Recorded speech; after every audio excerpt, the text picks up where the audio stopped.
I'm really mad. I think about the number of research relationships that are based on fear, and I think about the number of people that are in the research game that are afraid to do something, or they don't necessarily have good relationships. Frankly, I can't change those things. That's difficult for me to actually do, to have some sort of impact on your life. But I want to start with the premise in this video that you're freaking awesome. And I think that's where everybody should start in anything in their life, is coming back to thinking about how amazing that they actually are. And yes, you might be saying, oh, what about the people that already think that and they're very manipulative? I'm going to tell you this. Nobody that is manipulative, nobody that thinks that they're freaking awesome is going to watch this video. So I'm not afraid of those people. But it's you. You're that person right now that is watching this. It's probably 2 o'clock in the morning and you're thinking to yourself, why is this actually happening to me? Why am I in such a poor relationship where I can't seem to figure things out? And the answer is you think that you can't change something in your life. You think that you're not good enough. You think that you are below somebody else. And I want to change that conversation within the research game. I want everybody to feel comfortable with who they are and be able to just be freaking awesome. So this video is really thinking about how you choose relationships, and what does that actually look like. So I was thinking of, hey, how do you choose co-authors and research relationships? But I don't think that that's actually really telling a story of what is going on. That's too transactional, and that's precisely the point with what I'm actually getting at, is that there is this very transactional way of viewing academic relationships or research relationships that I think is actually quite harmful. And the reason is that we're viewing things as a transaction. And any time that there is difficulty, any time that things are really difficult to actually do, that's when those transactional type relationships actually bite you. And they always do anytime that you think that you're actually going to do something because of it's easy to do, or this is going to be some sort of advantage, or all I have to do is meet so-and-so and my life is all put together. Let me tell you this, that so-and-so, they're not going to be there for you.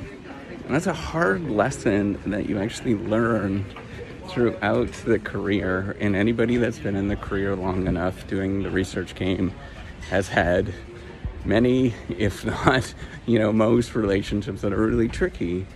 And that's the thing where I want to sort of start at, is how do we change this conversation? What does that actually look like? And I think, one thing is sort of thinking about that selection, right? And you're selecting on external things. And the way that was sort of explained to me a long time ago is you're selecting on the prettiest boy or the prettiest girl in the room. And that external stuff, that sort of stuff that's at the surface level, is not the things that will carry you through. And what you want to look for is people that will be there for you when things are not necessarily going your way. It's difficult, and somebody's going to try to pick you up. And that is super hard to find.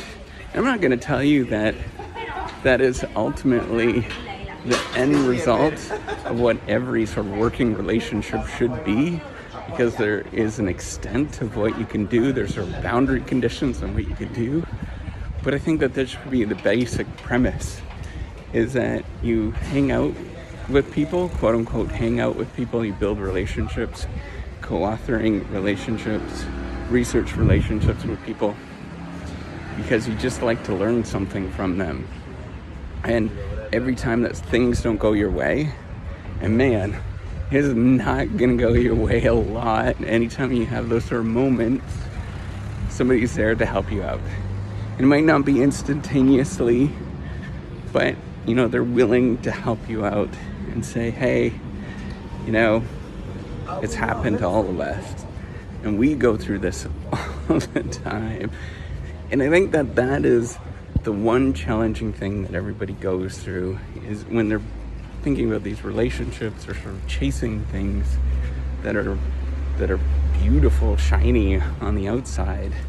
And I want you to sort of remember that as you go through and you think about things, think about sort of quality of relationships rather than the sort of shiny surface. I had this conversation with my wife the other day of thinking about relationships that don't end very well. It's almost always kind of a bit of your fault, right? Because you're chasing something that is pretty. And that's kind of almost like a bit of a immaturity level. And part of it's you just don't know. But I want you to start thinking about that. Who would you actually like to spend some time with?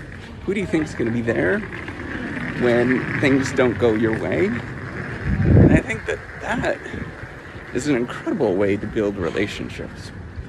I'm going to tell you, if you start looking at, you start reading scientific journals like Science and Nature and stuff that tell all these sort of nasty relationship stories, and ultimately it comes down to people being transactional.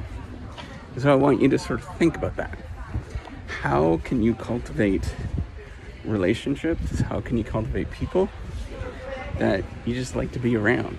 And that's not going to change now. Those people are not going to change now compared to 25 years from now. That's a really tricky, difficult thing to find. And I think that should be the ultimate goal of what you're trying to do when you're in these research relationships, is think about what is the long term. Are they actually going to be there? Are they going to be supportive? Is there, not only sort of quote unquote advantages in the sort of way that you're thinking about it, but are they going to be there for you? And I think that changes the conversation a lot more than what you'd ever imagine. It's going to shift a lot of your selection set. And it's going to allow you to look for things that you would never see. And it might not be the prettiest boy or girl in the room, but it's going to be the person that you want to hang out with forever. And I think that's a lot different. You get a lot more meaning from that. And man, things are just a heck of a lot more fun when that works out. All right. Hope you learned something. I don't know. All right. Take care.